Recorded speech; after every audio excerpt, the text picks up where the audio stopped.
नमस्कार, मैं संजीव श्रीवास्तव स्वागत करता हूं आप सभी का दृष्टि आईएएस के इस यूट्यूब चैनल में।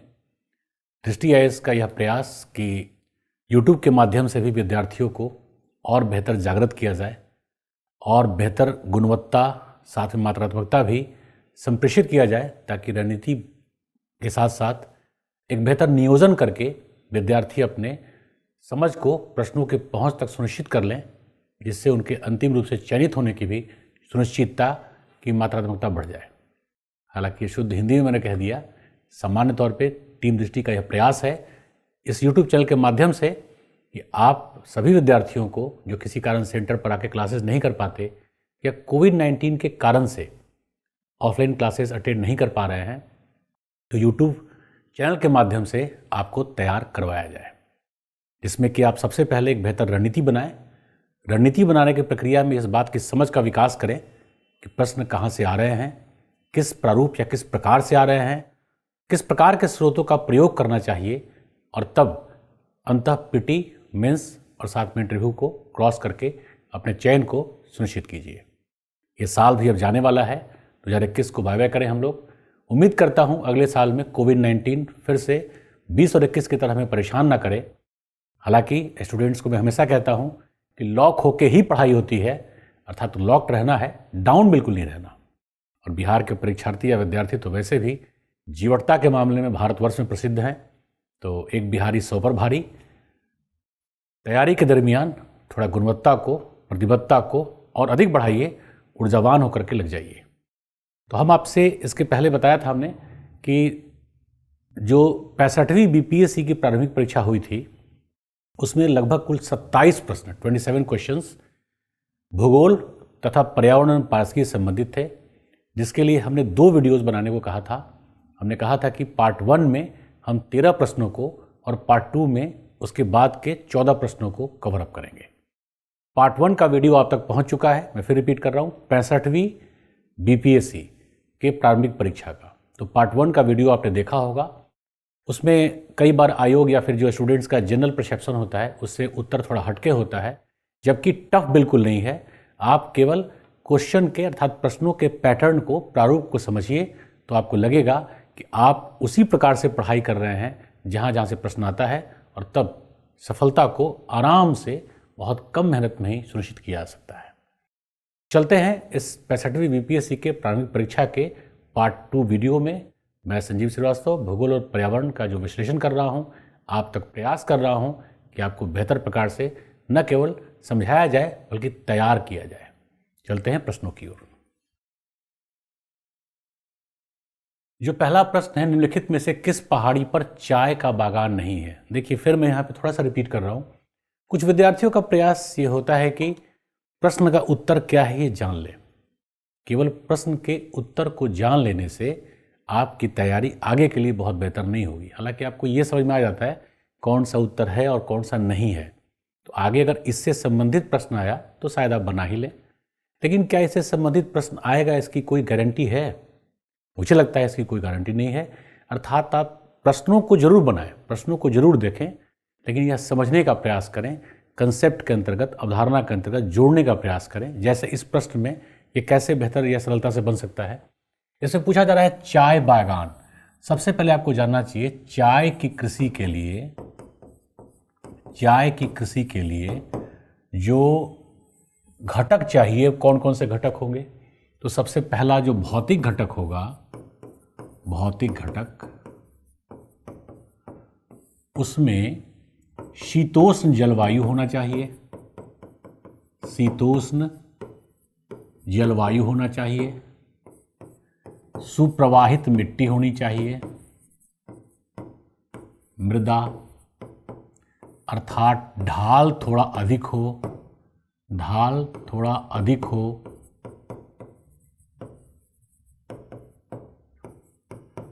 ताकि जल जमाव न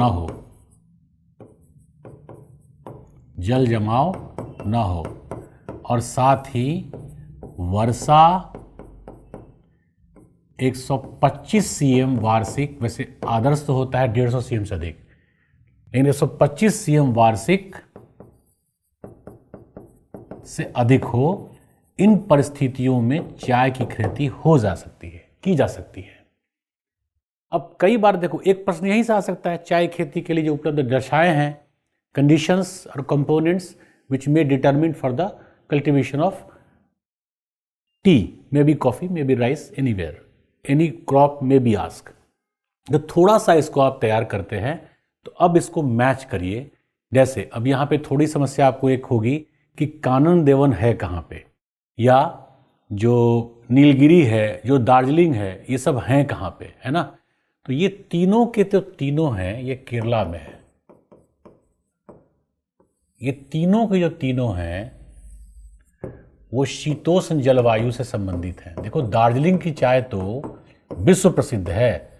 खासकर दार्जिलिंग में एक चाय होती है लोपचू, इसका लगभग 95% तो निर्यात कर दिया जाता है। मे बी पॉसिबल कि आपने नाम ही नहीं सुना होगा, लोपचू। तो कानन देवन केरल में, नीलगिरी तमिलनाडु में और दार्जिलिंग है वेस्ट बंगाल में। इन तीनों में शीतोष्ण जलवायु ही पाई जाती है। लेकिन जो गिरनार रेंज है, ये है गुजरात में, गिरवन के पास, गुजरात में है। अब आप ध्यान दीजिएगा, क्या शीतोष्ण जलवायु गुजरात के किसी भी प्रदेश में है? नहीं है। क्या सुप्रवाहित ढाल भी अधिक है? नहीं है। वर्षा की मात्रा क्या गुजरात के किसी प्रदेश में 125 सीएम या 150 सीएम है? नहीं है। अर्थात कोई भी कंडीशन गुजरात के गिरनार। अब यहां पे एक डाउट आपको आ सकता है कि सर ये गिरनार कैसे याद करें? थोड़ा सा इतिहास से क्लब कीजिए। गिरनार में एक अभिलेख मिला है रुद्रदामन का। गिरनार बेसिकली जूनागढ़ में है, रुद्रदामन का अभिलेख। तो थोड़ा साइट्स के प्रति अवेयर रहिए, तो उत्तर अपने आप मिल जाएगा। तो इसका उत्तर होगा डी, अर्थात गिरनार, गुजरात, है ना। तो 14वें प्रश्न का उत्तर है गिरनार रेंज, गुजरात। यहीं पर चाय का बागान नहीं है। निम्नलिखित में से भारत का कौन सा औद्योगिक आर्थिक गलियारा जापान के सहयोग से विकसित किया जा रहा है? यह उत्तर है दिल्ली, मुंबई। बेसिकली देखिए, पहले कंसेप्ट था, ये खासकर बिहार में जो भूगोल ऑप्शनल की तैयारी करने वाले परीक्षार्थी हैं वो इसको तैयार करते हैं। जीएस में भी तैयार किया जाता है, पर जीएस में पूछे जाने की संभावनाएं थोड़ी कम होती हैं। क्या है वो प्रश्न? प्रश्न है औद्योगिक प्रदेश, साथ में औद्योगिक संकुल, industrial region and industrial complex. इन दोनों में अंतर क्या है, इन दोनों की विशेषताएं क्या हैं, और फाइनली जो इंडस्ट्रियल रीजन होता है, या माइट बी पॉसिबल कॉम्प्लेक्स भी हम कह लें, क्योंकि जमशेदपुर आदि में तो कॉम्प्लेक्स ही है। तो इंडस्ट्रियल रीजन और इंडस्ट्रियल कॉम्प्लेक्स, औद्योगिक प्रदेश और औद्योगिक संकुल के विकास के कौन कौन से आधारभूत घटक हैं, कंपोनेंट्स हैं या कारक हैं, साथ में वहाँ पर की विशेषताएं क्या हैं, साथ ही वहाँ पर समस्याएं क्या हैं, और फिर आपके सुझाव क्या हैं। ये तो आप तैयार करते ही हैं। लेकिन सबसे पहले मानव अपने विकास की प्रक्रिया में जब औद्योगिकरण का प्रारंभ हुआ तो उद्योगों का संकेंद्रण हुआ, यानी कुछ उद्योग बनाए गए। कुछ कच्चे माल के क्षेत्र में ये मेटल बेस्ड इंडस्ट्रीज़ हुए, एग्रो बेस्ड इंडस्ट्रीज़ हुए, उन पे डिपेंड करता है, उस पर चर्चा फिलहाल नहीं करेंगे। बस मैं आपको ये समझा दूं, कुछ इंडस्ट्रीज़ बने, फिर कुछ इंडस्ट्रीज़ के आधार पर और इंडस्ट्रीज़ बने, तो उसको इंडस्ट्रियल हब कहा गया। हब हालांकि वैश्वीकरण के बाद का कंसेप्ट है। इंडस्ट्रियल रीजन कहा जाने लगा जब वो बृहत्तर क्षेत्र में फैल गया तो। और यदि प्रशासनिक निकाय उस औद्योगिक प्रदेश का प्रबंधन करने लगे, भिन्न प्रशासनिक निकाय, तो उसे हम कॉम्प्लेक्स कहते हैं। इसके अलावा अन्य कई सुविधाएं भी होती हैं। लेकिन अब खासकर 90 के दशक के बाद से विकासशील राष्ट्रों में एक प्रक्रिया चली है, औद्योगिक गलियारा। गली क्या करता है या रास्ता क्या करता है? एक मोहल्ले से दूसरे मोहल्ले को जोड़ता है। जैसे मोहल्ला ए, मोहल्ला बी, दोनों को जोड़ दिया रास्ते ने, तो गलियारा शब्द है ये। तो इसी प्रकार से वैश्वीकरण के बाद यदि औद्योगिकरण की प्रक्रिया को तेज करना है तो उद्योगों के साथ साथ संचार का, परिवहन का बेहतर गुणवत्ता युक्त व्यवस्था हमें करना होगा। तो जापान के तकनीकी सहयोग से भारत में दिल्ली मुंबई औद्योगिक गलियारे का विकास हो रहा है। मुद्दा है दिल्ली मुंबई औद्योगिक गलियारा क्यों? देखो, दिल्ली से भी निर्यात बहुत ज़्यादा होता है, खासकर चमड़े के जैकेट्स का या वस्त्र का, लेकिन दिल्ली के पास फिर भी पोर्ट नहीं है। इसके अलावा जो वस्त्र दिल्ली में बनते हैं, जैसे टैंक रोड दिल्ली का बहुत फेमस है, आखिर वो वस्त्र कपड़े के रूप में पहले, वस्त्र मतलब जिसको हम पहनते हैं, परंतु कपड़ा कहाँ से आता है, तो उसका एक बड़ा हिस्सा आता है मुंबई औद्योगिक प्रदेश से या मुंबई अहमदाबाद औद्योगिक प्रदेश से। तो जापान के सहयोग से एक गलियारे के माध्यम से, और ये आप देखोगे स्वर्णिम चतुर्भुज योजना में क्या किया गया था, भारत के प्रमुख महानगरों को, इन 4 महानगरों को जोड़ा गया था। और फिर उसका अगला चरण ये आया कि महानगरों को पोर्ट से एनी हाउ जोड़ दो। तो जो सबसे बड़ा पोर्ट है भारत का वो तो मुंबई है, और दिल्ली से यदि मुंबई को हम जोड़ दें, इंडस्ट्रियल कॉम्प्लेक्स वो भी है, इंडस्ट्रियल रीजन ये भी है, इंडस्ट्रियल रीजन वो भी है, कॉम्प्लेक्स दोनों में से कोई नहीं है, रीजन है। लेकिन यदि हम जोड़ देते हैं तो व्यापार और वाणिज्य में की जो गति है वो बहुत त्वरित हो जाएगी, है ना। तो थोड़ा सा उसके बेसिस से लेकर के उसके प्रॉस एंड कॉन्स के साथ साथ जो उसके फ्यूचरिस्टिक अप्रोचेज हैं, पॉइंट्स हैं, थोड़ा उनको भी हमें जानना चाहिए। तो मेंस की भी तैयारी आपके साथ साथ हो जाएगी। तो इसका उत्तर होगा दिल्ली मुंबई गलियारा। अब 2011 की जनगणना के अनुसार निम्नलिखित में से किस धार्मिक समूह में सर्वाधिक साक्षरता दर प्रतिशत दर्ज की गई है। ये देखो, सर्वाधिक प्रतिशत जो साक्षरता का है, कई बार ऐसा डाउट आता है स्टूडेंट्स के माइंड में भी कि क्रिश्चियन कम्युनिटी हो सकता है क्या, क्योंकि क्रिश्चियन जैसे विश्व के जो अधिकांश विकसित राष्ट्र हैं वो क्रिश्चियनिटी से ज़्यादातर कंसर्न है। हालांकि धर्म से जोड़ना नहीं चाहिए, परंतु ऑलमोस्ट यूरोप है, यूएस या कनाडा, ये सारे के सारे, है ना। लेकिन जो भारत में सिख और जैन, सिखों में हालांकि साक्षरता की बात की जा रही, ध्यान रखिएगा, सर्वाधिक साक्षरता दर है, यानी अक्षर की जानकारी के साथ साथ लिखना और पढ़ना आता हो तो आप साक्षर हैं लेकिन शिक्षित नहीं हैं। उस केस में सर्वाधिक साक्षरता है जैनों में, ये ऑलमोस्ट 86.6% है। आप 86% भी रखते हैं तो ये टॉप पर है। किन में है? जैनों में। और इस्लाम को मानने वाले न्यूनतम पर हैं, ये दैट इज 43%। अब ये पूछा नहीं गया है, पूछा ये गया है, परंतु मैंने आपसे क्या कहा था, टॉप और बॉटम को आप ध्यान रखिए, यानी सबसे ज़्यादा और एक नहीं दो, और फिर सबसे कम एक नहीं दो, फिर ऐसे लिंगानुपात, फिर ऐसे ही जीवन प्रत्याशा, प्रति व्यक्ति आया तो धर्म के आधार पर नहीं निकाला जाता। तो कम से कम ये चीज़ें आप जो एनसीईआरटी में भी है थोड़ा बहुत ध्यान रख के चलिए।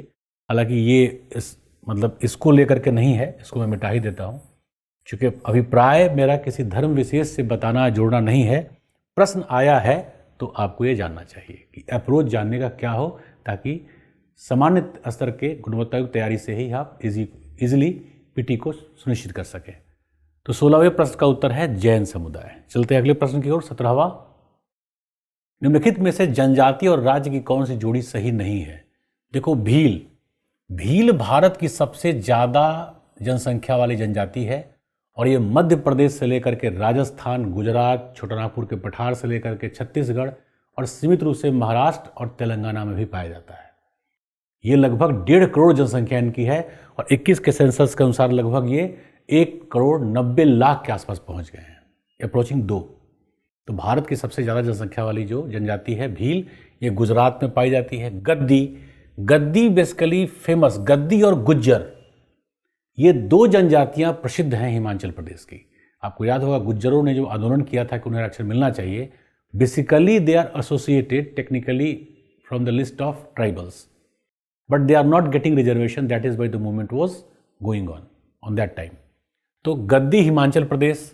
अब देखो, कोटा ये तमिलनाडु से है, और टोडा केरल से। तो टोडा केरल से ना होकर के ये हो जाएगा तमिलनाडु से। अब और भी कई जनजातियां हैं, तो इस लिस्ट में जो ऑप्शन डी है 17वां का, टोडा बहुत फेमस जनजाति है, नीलगिरी हिल्स पे पाई जाती है, और वो केरल में ना होकर के तमिलनाडु है। तो ये एग्जैक्टली मैच नहीं है, तो इसका उत्तर हो जाएगा डी। और ये मैंने पहले भी आप लोगों को कहा है कि एक साथ एक पेज पे एक लिस्ट तैयार कर लीजिए, 20-22 ऐसे ट्राइबल्स को तैयार करना होगा। क्वेश्चन जब भी आएगा आप इजीली बना सकते हैं, है ना। चलते हैं अगले प्रश्न की ओर। सर्वाधिक उत्तरी दक्षिणी अर्थात उत्तर दक्षिण की ओर लंबाई वाली सीमा वाला देश है। देखिए, जनरली एक कन्फ्यूजन आता है, क्या रशिया हो सकता है, यदि हम वेस्ट टू साउथ ईस्ट की बात करते हैं, पश्चिम से पूरब या पूरब से पश्चिम, तब तो रशिया के अलावा कोई हो ही नहीं सकता था। हम तो यहाँ तक कह रहे हैं कि वो 2 बार किसी को मापोगे तब भी रशिया प्लस पड़ जाएगा, क्योंकि कमचटका प्रायद्वीप के जो ओवरऑल चुक्सी सागर है बेरिंग जलसंधि का, बेरिंग जलसंधि से ले करके आप लेनिनग्राद तक जाइए, पूर्वी यूरोप तक जाइए, वो सारा, यानी पोलैंड के बाद भी रूस है, पोलैंड के ईस्ट में भी रूस है और पोलैंड के वेस्ट में भी थोड़ा सा पार्ट रूस का है, रशिया का। पोलैंड तक भी आप काउंट करते हैं तो ईस्टर्न यूरोप तक तो है ही है, यानी एशिया खुद इतना बड़ा और उसके अलावा यूरोप के लगभग मध्यवर्ती भाग तक, मतलब पूर्वी यूरोप तक कौन है? रशिया। तो अगर पश्चिम से पूरब पूछा गया होता तब तो अलग मुद्दा था। यहाँ पूछा जा रहा है उत्तर से दक्षिण, और उत्तर दक्षिण में आप एनसीईआरटी पढ़िएगा, उसमें स्पष्ट लिखा हुआ है चिली। चिली बेसिकली बहुत चौड़ा नहीं है, लेकिन ओवरऑल चिली की जो लंबाई है, मतलब देशांतर रेखीय विस्तार देखेंगे तो उसमें 2650 किलोमीटर के आसपास है।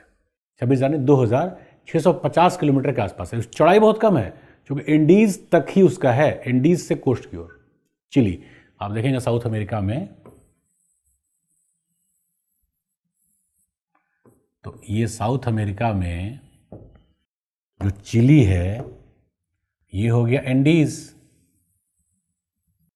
यहाँ पे एंडीज बोलिविया के पास थोड़ा चौड़ा है, तो जो चिली है ना वो यहीं से लेकर के इधर तक है। तो इसकी चौड़ाई देखो बहुत कम है, लेकिन लंबाई सबसे ज़्यादा है, 2650 किलोमीटर के आसपास है। तो रशिया का लंबाई, रूस की लंबाई कहीं भी, मतलब नॉर्थ टू साउथ 2500 किलोमीटर से ज़्यादा नहीं है, यानी 2500। तो इसका उत्तर हो जाएगा चिली। अब आमतौर पे, हालांकि एनसीईआरटी जो 6ठे क्लास का पुराना वाला है, राशि भूगोल वाला, उसमें दिया हुआ है ये। मैंने कहा भी, रिकमेंड भी किया है कि उसको आप जरूर पढ़िए, या दृष्टि का जो बुकलेट है बीपीएससी के लिए, उसमें भी ये सब चीज़ें काफ़ी हद तक दी हुई हैं, उसको भी आप पढ़ सकते हैं सोर्स के तौर पे, है ना। चलते अगले प्रश्न की ओर। निम्नलिखित में से कौन सा देश विश्व के सबसे अधिक केसर का उत्पादन करता है? ये बहुत कॉस्टली फसल है केसर, आपको पता भी होगा। लगभग 3 से 6 लाख रुपए केजी बिकता है ये। लेकिन इसको एक जो फूल से निकाला जाता है केसर, इसको एकत्रित करने का जो व्यवस्था है एकत्रित करने की, वो बहुत टफ है। लेकिन आपको जानकर घोर आश्चर्य होगा, 70 से 90% केसर विश्व में ईरान उत्पादित करता है। अर्थात इसमें कन्फ्यूज़न हो ही नहीं सकता कि कोई इसको क्रॉस करेगा या बाईपास करेगा। चूँकि जैसे 40 भी होता ना, तो हो सकता है कोई दूसरा राष्ट्र 40 से 45 हो जाए, 50 हो जाए। 70 से 90% केसर का उत्पादन अकेले करता है ईरान। भारत में भी केसर विश्व का मात्र 3% ही होता है, जो मेनली JNK राज्य में होता है। हालांकि JNK का वह प्रदेश केसर के लिए पूरी तरह से उपयुक्त नहीं है, परंतु परंपरागत रूप से केसर का उत्पादन वहाँ होता है, तो होता चला आ रहा है ना। भारत के अधिकांश क्षेत्रों में डुप्लीकेट केसर का उत्पादन, अगर डुप्लीकेट केसर को पूछा जाए तो भारत अनडाउटेबली वर्ल्ड में अग्रणी होगा। एनीवे, वैसे ये मैंने हंसी मजाक में कह दिया, भारत डुप्लीकेसी के लिए नहीं, अपने तकनीकी और दक्षता और विकास के लिए भी जाना जाता है बहुत तेज़ी से। खासकर निवर्तमान प्रधानमंत्री का तो जो सपना और विज़न है या दृष्टिकोण है, वो बहुत बड़ा है। गवर्नमेंट के साथ साथ गवर्नेंस का विकास जिस प्रकार से हो रहा है। चलते अगले प्रश्न की ओर। इसका उत्तर होगा ईरान। निम्नलिखित में से कौन सा देश विश्व का सबसे अधिक यूरेनियम का उत्पादन करता है? इसमें उत्तर हो जाएगा कजाकिस्तान।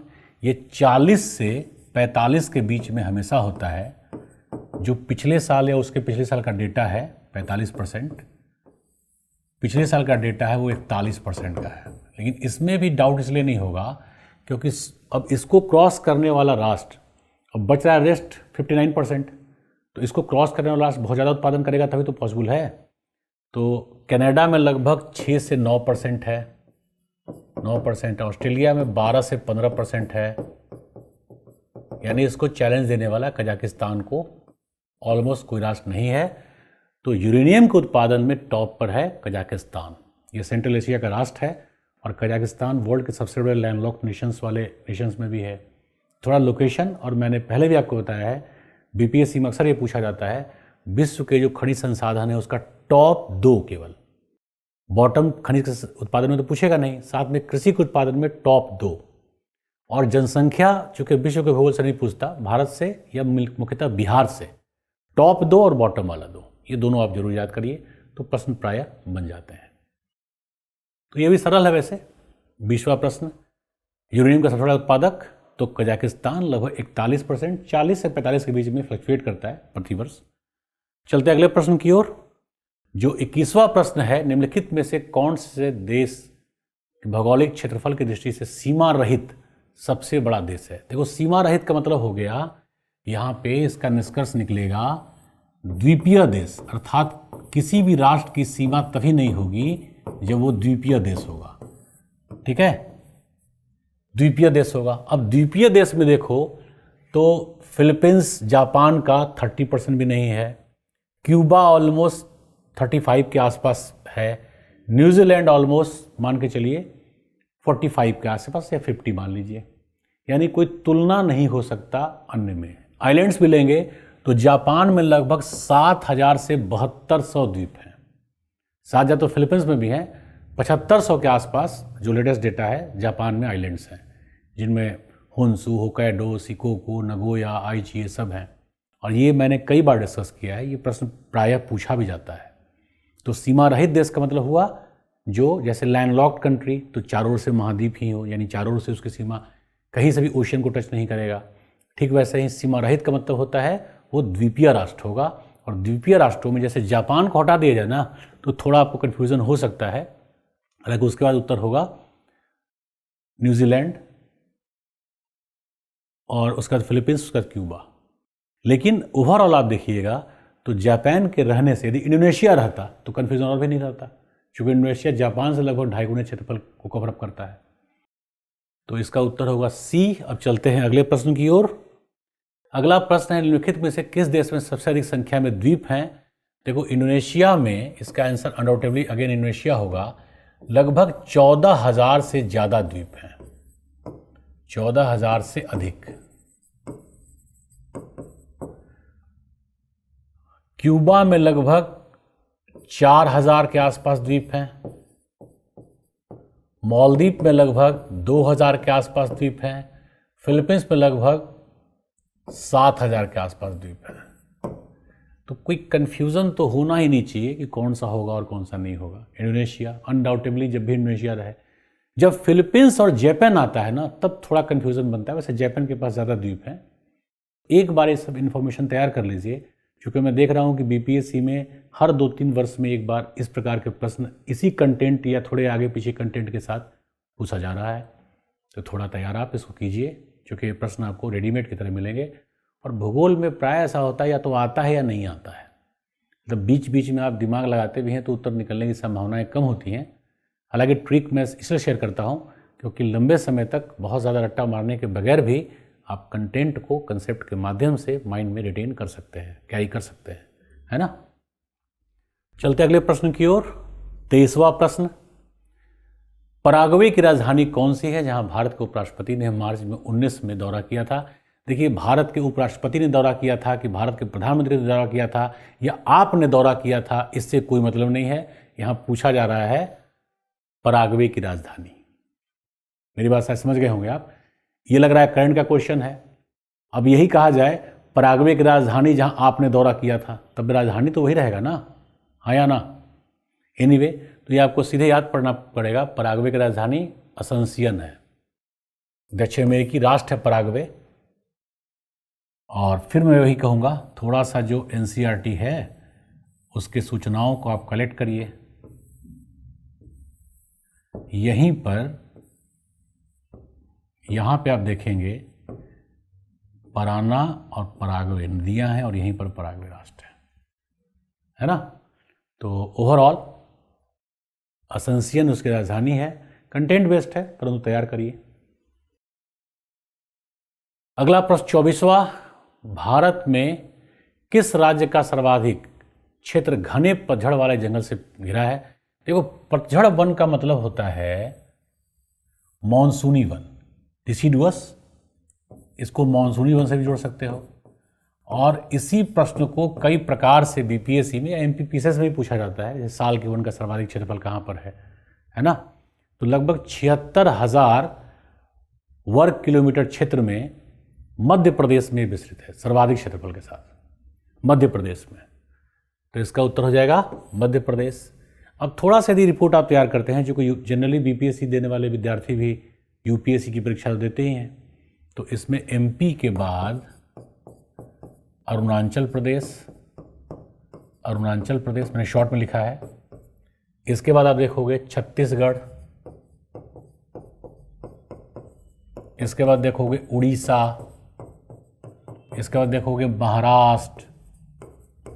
अब इससे भी ये समझ में आने लगेगा आपको, जैसे प्रश्न पूछा गया है मध्य प्रदेश पीसीएस में कि सर्वाधिक वाइल्ड लाइफ सेंचुरीज कहाँ पर है, तो मध्य प्रदेश नहीं होगा। 43 अकेले है महाराष्ट्र में, 25 अब हालांकि 26 हो गया, 25 डेटा आपको मिलेगा लेटेस्ट अभी, बट हो गया 26 मध्य प्रदेश में है। तो भाई जहाँ पर वन क्षेत्र होगा वहाँ पर इसकी संभावनाएं हमेशा ज़्यादा होंगी ना।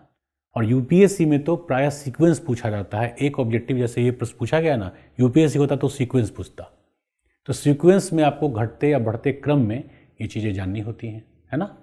तो इसका उत्तर हो जाएगा मध्य प्रदेश। सर्वाधिक क्षेत्र घने पतझड़ वाले जंगलों से या वृक्षों से, जिसमें साल का वृक्ष लगभग 22% के आसपास है, 22 साढ़े 22 के आसपास, तो उसमें भी साल का वृक्ष सर्वाधिक हो जाता है। तो थोड़ा ऐसे भी प्रश्नों को ध्यान रख के हमें चलना पड़ेगा। तो इसका उत्तर है मध्य प्रदेश।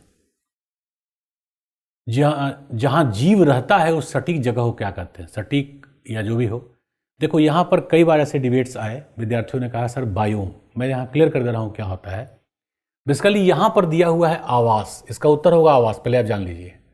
यहाँ आवास दिया हुआ है, लेकिन आवास का मतलब यहाँ घर नहीं है, हैबिटेट है। बेसिकली पर्यावरण और पारिस्थितिकी पढ़ाते समय हमेशा मैं बता देता हूँ कि आवास का मतलब केवल रहने का वह क्षेत्र जहाँ हम निवास करते हैं, सोते हैं, रहते हैं, उसी को आवास नहीं कहते।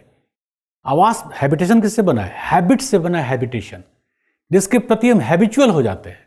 जैसे कई बार आप सुनेंगे कि हम किसी दूसरी जगह गए, शादी ब्याह में जैसे भी घूमने ही गए, अच्छी नींद नहीं आई।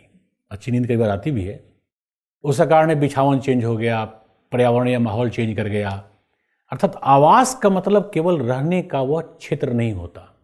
आवास का मतलब वो संपूर्ण पर्यावरणीय दशाएं हैं जो हमें सपोर्ट करती हैं। जैसे मान लीजिए अभी शीतलहर जैसा दशा बना हुआ है उत्तर भारत के मैदानी क्षेत्र में, बिहार में भी होगा, दिल्ली में तो बहुत तेज़ हवाएं चल रही हैं, और पिछले 3 दिन से ठंड बहुत तेज़ी से बढ़ा हुआ है, तापमान भी गिरा है, और तेज़ी से जिसको बिहार में कहते हैं कनकनी वाला ठंड, वो पड़ रहा है अभी।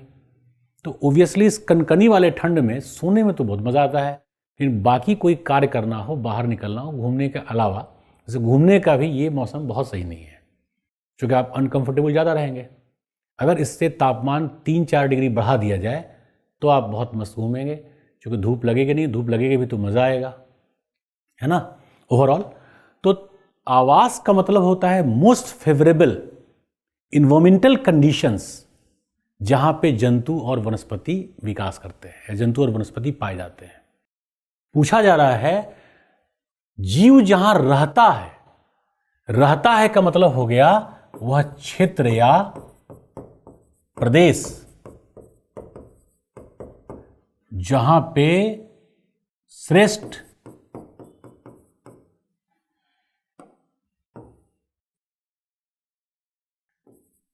पर्यावरणीय दशाएं मिलती हैं, उसी को कहते हैं आवास। ये इकोलॉजिकल नीचे अर्थात पारिस्थितिकीय क्रमता से भी संबंधित होता है, इसलिए टर्म्स को थोड़ा सा कोरिलेट करके मैं क्लासेस में बता भी देता हूँ। आप भी इसको ऐसे पढ़िए, तैयार कीजिए। अब मुद्दा है बायोम, चूंकि कई विद्यार्थियों का डाउट था कि सर बायोम क्यों नहीं होगा। बायोम का मतलब वह क्षेत्र नहीं होता है, बायोम का मतलब इसका हिंदी होता है जीवोम। बायोम का मतलब वनस्पति एवं जंतु दोनों को मिला के कहते हैं जीव। बायोम का मतलब वनस्पति या जंतु होता है, और पूछ क्या रहा है जहां जीव रहता है। तो जीव तो पूछ ही नहीं रहा है। अगर ये पूछता कि किसी पर्टिकुलर पारिस्थितिक प्रदेश में, पर्यावरणीय प्रदेश में रहने वाले जंतुओं और वनस्पतियों को या पाए जाने वाले वनस्पति या जंतुओं को क्या कहते हैं, तब आप कहते बायोम। तो यहाँ पे मैं बहुत स्पष्टता से आपको बता दूं कि उत्तर बायोम नहीं होगा, उत्तर होगा आवास। और कई बार विद्यार्थी यहाँ तक मुझे लॉजिक दिए जब आया था ये प्रश्न कि सर एक बात बताइए, आवास बीपीएससी इतना सिंपल क्वेश्चन पूछेगा तो यहाँ पे एक बात जरूर ध्यान रखिएगा, आवास हिंदी में कहा जाता है परंतु ये आवास रहने के घर जैसा नहीं होता, ये आवास हैबिट को बताता है। हैबिट से बना हैबिटेशन, अर्थात वो संपूर्ण पर्यावरणीय दशाएं जिनमें कोई भी जंतु या वनस्पति अपना श्रेष्ठतम विकास कर सकता है, उसको पर्यावरण में कहते हैं आवास। पर्यावरणीय आवास वैसे आवास जो सामान्य सामाजिक अवधारणा है आवास का, उससे भिन्न होता है। तो यहाँ पे उत्तर हो जाएगा आवास। क्लियर हो गया? आवास मतलब वो पर्यावरणीय क्षेत्र। तो यहाँ पर पर्यावरणीय दशाएं या आप इसको पर्यावरणीय क्षेत्र भी कह सकते हैं, पर्यावरणीय प्रदेश या क्षेत्र। तो इसका उत्तर हो जाएगा आवास। ठीक है? तो 25वें प्रश्न का कि जहां जीव रहता है उस सटीक जगह को आवास कहते हैं, हैबिटेट। चलते अगले प्रश्न की ओर। ग्रीन हाउस गैसों में मुख्य घटक होता है। देखो, green house gas basically cool gas को अर्थात शीतल गैसों को ग्रीन हाउस गैस कहते हैं, शीतल गैसों को। इसका मतलब क्या होता है? देखो, जो शीतल होता है वो डेंस होता है प्रायः, और जो गर्म होता है वो फैलेगा। गर्मी से कोई भी चीज फैलता है तो वो कम डेंस होगा। तो जितनी कूलेंट गैसें हैं ना, कूल गैसें, वो भूमंडलीय तापन को बढ़ाती हैं। क्यों बढ़ाती हैं? जैसे मान लो ये पृथ्वी है, ये पृथ्वी है और ये है पृथ्वी का वायुमंडल, है ना। और यहां पे हम लेते हैं सूर्य को। सूर्य से जो किरणें पृथ्वी की ओर जाती हैं उनको कहते हैं लघु तरंगें, शॉर्ट वेव्स, लघु तरंगें। और जो लौटती हैं उनको कहते हैं दीर्घ तरंगें, लॉन्ग वेव्स। ये जो तरंग दैर्घ्य है वो ऊर्जा की रफ्तार या गहनता इन सब पे निर्भर करता है। अब फिलहाल फिजिक्स पे नहीं जाएंगे अभी, चूँकि भूगोल का प्रश्न उसी पे रहें, परंतु ज्योग्राफी में भी ये सब चीज़ें आपको जानना चाहिए, खासकर भूमंडलीय तापमान इसको कंसर्न नहीं है। तो इसमें होता ये है कि जो भी ग्रीन हाउस गैस है, ग्रीन हाउस का मतलब क्या है? भूमंडलीय तापन ग्रीन हाउस गैस का प्रभाव है। ग्रीन हाउस प्रभाव क्या है? तो जो ग्रीन गैसें हैं, शीतल गैसों को ही कहते हैं ग्रीन गैसें, यानी ग्रीन हाउस गैसें, क्योंकि वो लौटने वाली या सूर्य की जो परावर्तित किरणें हैं, रेडिएटेड एनर्जी, उनको ट्रैप कर लेते हैं और आने वाली लघु तरंगों को आने देते हैं। और एक बात जान लीजिए बढ़िया से कि सूर्य की किरणों, जो आने वाली किरणें हैं, लघु तरंगें, शॉर्ट वेव्स, पृथ्वी का वायुमंडल मूलतः उनसे गर्म नहीं होता। पृथ्वी का वायुमंडल गर्म होता है पृथ्वी से लौटने वाली अर्थात दीर्घ तरंगों से, लॉन्ग वेव से, जो कूलेंट या इस प्रकार के कूल्ड या शीतल गैसों के द्वारा रोक ली जाती हैं, वही ग्रीन हाउस गैसेज हैं। और इसी का प्रभाव होता है ग्लोबल वार्मिंग अर्थात भूमंडलीय तापन। ठीक है? तो यहाँ पे दीर्घ तरंगों को रोक लेती हैं। अब इसमें कौन कौन है? तो कार्बन डाइऑक्साइड ये तो आ ही जाएगा, मीथेन ये भी आ जाएगा, नाइट्रस ऑक्साइड ये भी आ जाएगा। ओजोन तो सबसे बड़ा है। O3 जो होता है, O2 is not a green house gas, यानी वो ग्रीन गैसेस में नहीं आता, लेकिन जैसे उसमें O2 प्लस O जुड़ जाता है, यानी O3 that is called ozone, that become biggest green house gas among all even. और ओजोन परत पृथ्वी के खासकर इसीलिए सब तापमंडल में तापमान बढ़ता जाता है ना। तो यहां पर तो चारों का चारों है, तो इसका उत्तर हो जाएगा ई, अर्थात उपयुक्त में से एक से अधिक है। तो सबसे पहले बस बेसिक फंडा आप जानिए, चूंकि फिर मैं रिपीट कर रहा हूं, कई बार विद्यार्थी कॉल भी करते हैं, सर ये वीडियो में मैंने आपका ऐसा उत्तर देखा था, मुझे लगता है ऐसा होगा। आपके और हमारे लगने से कुछ नहीं होगा। हाँ, कंसेप्चुअली यदि आप चीज़ों को प्रिपेयर करते हैं, you will get means good remarks in mains as well as simply you can cross in the PT examination. और उसका कारण क्या है? कंसेप्ट। तो सबसे पहले जानिए ग्रीन गैस कहते किसको हैं, उसके ग्रुप में कौन कौन आएगा, मात्रात्मकता के साथ देखें तो कौन प्रभावी है, गुणात्मकता के साथ देखें तो कौन प्रभावी है, फिर उसका प्रभाव क्या होगा, भूमंडलीय तापन या ग्लोबल वार्मिंग होगा। भूमंडलीय तापन का प्रभाव क्या क्या है? जलवायु परिवर्तन है, इसके अलावा एसिड रेन है, ओजोन लेयर डिप्लेशन है, so conceptually you have to make a multidisciplinary approach. एक को दूसरे से आप जोड़िए, तब चीज़ें सरलता के साथ, सहजता के साथ आप समझ सकते हैं। पीटी के साथ साथ मेंस में भी आप बेहतर परफॉर्मेंस दे सकते हैं, है ना। तो इसका उत्तर होगा ई।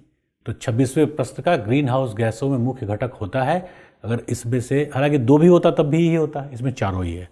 चलते अगले प्रश्न की ओर।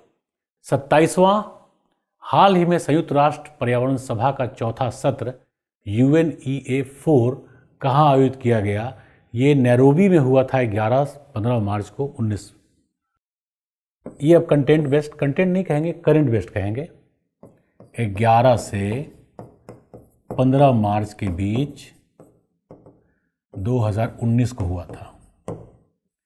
अब ये क्वेश्चन देखो आसान है, ये करंट बेस्ड है, जब पीटी का परीक्षा हुआ था उस समय हुआ था। ये प्रश्न आसान है, लेकिन इसको थोड़ा सा हम ट्विस्ट करते हैं, जिस पे मैं आपको ध्यान आपका केंद्रित कराना चाह रहा हूं। इसमें पूछा जाए कि हाल ही में संयुक्त राष्ट्र पर्यावरण सभा का चौथा सत्र UNEA4 जो नैरोबी, केन्या के नैरोबी में आयोजित हुआ था, उसके प्रमुख अभिसमय या मिनट्स क्या क्या निर्धारित हुए? अब यहां आपका दिमाग हिलना शुरू होगा।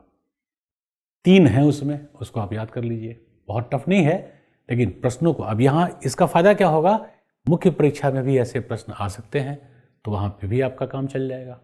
तो थोड़ा सा बस अपने होराइजन को थोड़ा सा कंसेप्चुअल करिए, बड़ा करिए, उत्तर आराम से आपको मिल जाएगा और आप अपनी सफलता को सुनिश्चित भी कर सकते हैं। तो यही 27 प्रश्न थे 65वीं BPSC PT के प्रारंभिक परीक्षा का। पार्ट 1 के वीडियो में 13 प्रश्नों को और इस पार्ट 2 के वीडियो में शेष 14 प्रश्नों को हमने विश्लेषित किया। उम्मीद करता हूँ ये विश्लेषण आपको अच्छा लगा होगा। साथ में अच्छा लगे या न लगे, क्योंकि दवा प्रायः कड़वा होता है और पढ़ने में मैं अपने विद्यार्थियों को बोलता भी हूँ, देखो वैसे हॉबी वाइज पढ़ा जाए तो मुद्दा अलग होता है, परंतु किसी भी कठिन कार्य को या जो थोड़ा पढ़ाई जैसे चीज़ों से या किसी उद्देश्य से संबंधित हो, करने में प्रायः मन नहीं लगता। लेकिन यदि बेहतर कार्य करना है जीवन में, जिंदगी मिलेगी ना दोबारा, तो आपको तत्परता के साथ, ऊर्जा के साथ, मन को मार करके भी पढ़ना पड़ेगा। पढ़िए, सीखिए और सफल होइए। न केवल BPSC में, आप UPSC में भी सफल हो सकते हैं। बस आपकी जीवटता, प्रतिबद्धता और साथ में गुणवत्ता और दक्षता के साथ जो तैयारी की जाएगी, सफलता उसी के आधार पर निर्धारित होगी। तो आज का वीडियो समाप्त करते हैं। 2021 का वर्ष बीतने वाला है। उम्मीद करते हैं नए साल में नए जोश, नए ऊर्जा, नए प्रतिबद्धता के साथ अब लगेंगे। हालांकि विद्यार्थी शपथ हमेशा लेते हैं, बिहार में और ज़्यादा होता है। अब दिए पे हाथ रख के आप शपथ ले ना लें, लेकिन निरंतरता के साथ बस लगे रहिए, सफलता आपके कदम चूमेगी। क्योंकि जो सबसे ज़्यादा महत्वपूर्ण चीज़ है वो है निरंतरता, और साथ में थोड़ा सा पेशेंस मतलब आप थोड़ा सा पेशेंस इसलिए रखिए क्योंकि कई बार दुर्भाग्य हो या किसी कारणवश आपका स्वास्थ्य बेहतर ना हो, कई बार आसपास की परिस्थितियां भी बातें कर देती हैं, जैसे कोविड-19, तो आप एक आध बार चूक सकते हैं। लेकिन यदि आपने अर्जुन की तरह बेहतर प्रकार से, दक्षता के साथ, प्रतिबद्धता के साथ कार्य किया है, परिश्रम किया है, मेहनत किया है, तो सफलता कदम चूमेगी, ये बिल्कुल होके रहेगा। तो मेरी शुभकामना है। नए वर्ष की फिर से एक बार बहुत बहुत एडवांस में बधाई। नए साल में और ज़्यादा गहनता के साथ, ऊर्जा के साथ, दक्षता के साथ तैयारी कीजिए और सफलता को सुनिश्चित कीजिए। Thank you and all the best.